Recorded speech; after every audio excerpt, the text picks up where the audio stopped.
গরমের দিনে হালকা পাতলা ছাড়া কোনো কিছু খেতেই ভালো লাগে না, কিন্তু বাঙালি তো বস মাছ মাংস দুপুরবেলায় তো চাই। তাই ভাবলাম আজকে একটু দেশি স্টাইলে মাংসটাকে বানানো যাক।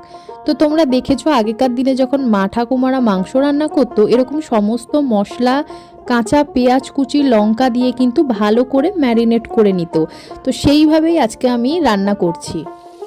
মাংসটা কিন্তু ম্যারিনেট করে রেখে দেওয়ার পর এখানে আমি মাংসর জন্য দেখো আলু কেটে নিয়েছি, সেটাই একটু সামান্য নুন দিয়ে ভেজে নিলাম।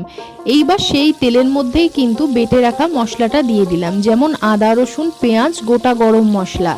তারপরে ম্যারিনেট করা মাংসটা দিয়ে কিন্তু এইভাবে 15 মিনিট কষিয়ে নিয়েছি। তারপরে দিয়ে দিলাম লঙ্কা গুঁড়ো। ম্যারিনেট করার সময় তোমরা লঙ্কা গুঁড়ো দিতে পারো, কিন্তু হাত যাতে জ্বালা না করে সেই জন্য কিন্তু গরমে আমি দিইনি।